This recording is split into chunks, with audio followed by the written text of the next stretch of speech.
ఏంటి అసలుకి జగన్ ఇంత సుదీర్ఘంగా ప్రెస్ మీట్ పెట్టడానికి ప్రధానమైనటువంటి కారణం ఏంటి?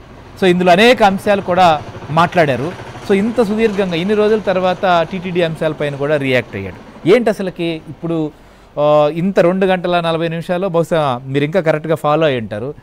బహుశా ఇదొక ఇంత పెద్ద స్థాయిలో ప్రెస్ మీట్లు మనం చాలా అరుదుగా చూస్తుంటాం. ఏంటో అసలుకి జగన్మోహన్ రెడ్డి వెంటనే ఇన్ని అంశాల మీద రియాక్ట్ అవ్వడానికి కారణం ఏంటో? శ్రీహరి దాదాపుగా నెల రోజుల తర్వాత మాజీ ముఖ్యమంత్రి వైసీపీ అధినేత వైఎస్ జగన్మోహన్ రెడ్డి ఈరోజు ఒక ప్రెస్ మీట్ ఏర్పాటు చేశారు. ఇప్పటి వరకు కూడా తెలుగుదేశం పార్టీ నేతలే చాలామంది జోకులేస్తూ ఉన్నారు పార్టీకి సెంట్రల్ ఆఫీస్లో. ఇప్పటి వరకు ఆంధ్రప్రదేశ్కి 2 గిన్నీస్ అవార్డులు వచ్చినాయి. ఒకటేంటంటే విశాఖలో యోగాంధ్రాకు సంబంధించిన కార్యక్రమం, రెండోది మెగా సుదీర్ఘమైన ప్రెస్ మీట్ 2 గంటల 45 నిమిషాల సేపు ప్రెస్ మీట్ నిర్వహించడం వలన దీని ద్వారా జగన్ 3వ గిన్నిస్ రికార్డును సాధించారు అని చెప్పి కూడా మా జోకులేస్తూ ఉన్నారు. అయితే శ్రీహరి, ఇక్కడ మనం ఒక విషయం గమనించాలి. ప్రపంచవ్యాప్తంగా ఉండే కోట్లాది మంది భక్తులు కొంగు బంగారంగా భావించే తిరుమల శ్రీవారి సన్నిధిలో జరిగిన 2 అంశాలకు సంబంధించి ఆయన చేసిన వ్యాఖ్యలు మాత్రం భక్తుల మనోభావాలను దెబ్బతీసే విధంగా ఉన్నాయి అనేది పార్టీ నేతలతో పాటు ఆధ్యాత్మిక సంస్థలు, హిందూ సంస్థలు కూడా చాలా తీవ్రంగా తప్పుపడుతున్నాయి. ఇందులో ప్రధానంగా ఏంటంటే పరకామణి చోరీ కేసులో వైవి సుబ్బారెడ్డిని, అప్పటి టీటీడీ చైర్మన్గా ఉన్న వైవి సుబ్బారెడ్డిని ప్రొసీజర్ ల్యాబ్స్ ఎందుకు జరిగింది అనే అంశం మీద మాత్రమే పిలిపించారు. మీకు చిన్న ఉదాహరణ చెప్తాను. ఎవరైనా సరే భక్తులు శ్రీవారికి తమ ఆస్తుల్ని గిఫ్ట్గా ఇవ్వాలి అంటే తిరుమల తిరుపతి దేవస్థానానికి దారాదత్తం చేయాలి, లేకపోతే వాళ్ళకి ఇవ్వాలి అని అంటే, దానం చేయాలి అంటే తప్పనిసరిగా ఆస్తులకు సంబంధించి ఎటువంటి లిటిగేషన్ లేకుండా లిటిగేషన్ ఫ్రీగా ఉండే ఆస్తులు మాత్రమే ఇవ్వాలి అనేది దీనికి సంబంధించి ఆ ఇచ్చే దాత ఎవరున్నారో అతని ఆస్తుల్ని ముందుగా ఇతను పలానా వ్యక్తి పలానా ఆస్తులు ఇస్తున్నారు, దీనికి సంబంధించి ఎవరికైనా అభ్యంతరాలు ఉంటే మాకు తెలియజేయండి అని చెప్పి టీటీడీ ఒక పేపర్ నోటిఫికేషన్ ఇచ్చిన తర్వాత లిటిగేషన్ ఫ్రీగా ఉన్న అసెట్స్ మాత్రమే టీటీడీ తీసుకోవాలనేది తిరుమల తిరుపతి దేవస్థానం బైలాలో ఉంది. మీకు దీంట్లో ఒక ఎగ్జాంపుల్ ఏంటంటే 2023 సంవత్సరం మే 19వ తేదీన ఈ దొంగతనం ఎవరైతే చేశారని చెబుతున్నారో జిఆర్ స్వామి ఆశ్రమంలో ఉన్న గుమస్తా రవికుమారు, అతను తన 14,43,00,000 రూపాయలు విలువ చేసే ఆస్తులు టీటీడీకి ఇస్తానని చెప్పారు. అంటే 2023 మే 19వ తేదీన అతను లెటర్ ఇచ్చాడు. కానీ ఆ తీర్మానాన్ని ఎప్పుడు ఆమోదించారు? 2023 జూన్ 19వ తేదీన ఆ తీర్మానాన్ని ఆమోదించారు. అంటే మే 18వ తేదీన లెటర్ ఇస్తే జూన్ 19వ తేదీన ఆమోదించారు. అంటే నెల రోజులు సమయం ఉంది. ఈ నెల రోజుల్లో పేపర్ నోటిఫికేషన్ ఇచ్చి అతని ఆస్తులకి లిటిగేషన్ ఫ్రీయా కాదా అనేది తేల్చుకోవచ్చు. కానీ ఆ తీర్మానంలో ఏం చేశారు?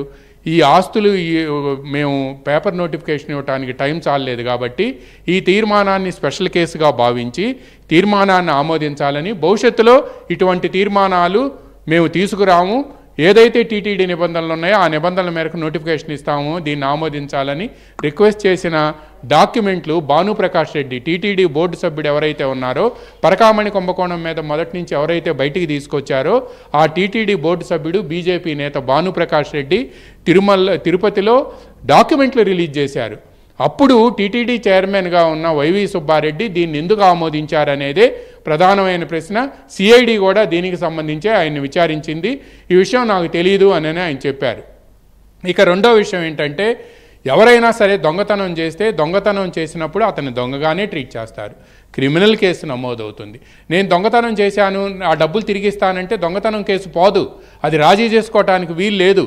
ఇండియన్ పీనల్ కోడ్ ప్రకారం, లేకపోతే లేటెస్ట్గా వచ్చిన భారత న్యాయ సంహిత కేసు బిఎన్ఎస్ఎస్ సెక్షన్ల ప్రకారం లాపరంగా చూస్తే చట్టపరంగా న్యాయపరంగా ఎవరైనా సరే ట్రయల్ని ఫేస్ చేసి తీరాల్సిందే.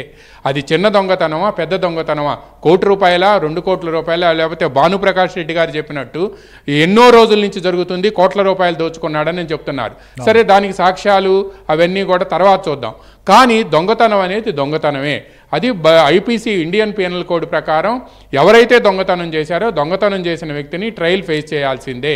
ఆ ట్రయల్ ఫేస్ చేయకుండా కేవలం ఎవరో చెప్పారు అని చెప్పి లోక్ అదాలత్లో ఎలా రాజీ చేస్తారు అని ఆనాడు సివి అండ్ ఎస్ఓగా ఉన్న నరసింహ కిషోర్ ఇప్పుడు రాజమండ్రి ఎస్పీగా ఉన్నారు. ఆయన కూడా విచారణకు పిలిచింది సిఐడి.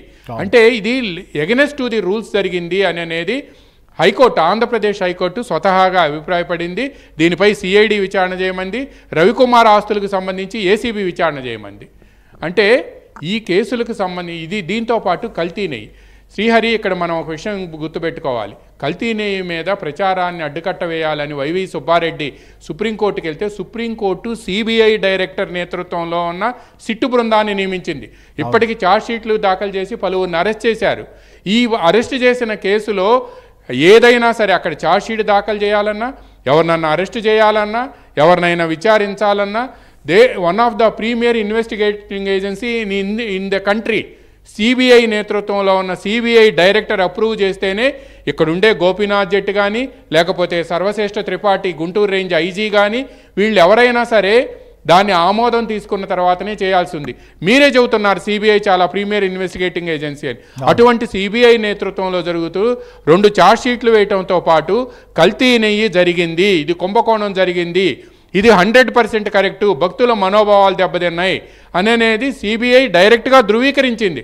దాంట్లో ఇంకా ఎటువంటి సెసబిషలో అవసరం లేదు అనేది సిబిఐ చెప్పడంతో పాటు ఇప్పటి వరకు కోర్టులో వేసిన ఛార్జ్షీట్లతో పాటు వివిధ పార్టీలకు సంబంధించిన నేతలతో పాటు హిందూ ధార్మిక సంస్థలు కూడా ఘోషిస్తున్నాయి ఇది అన్యాయం జరిగింది, ఇక్కడ తిరుమల శ్రీవారి భక్తుల మనోభావాలు దెబ్బతిన్నాయి.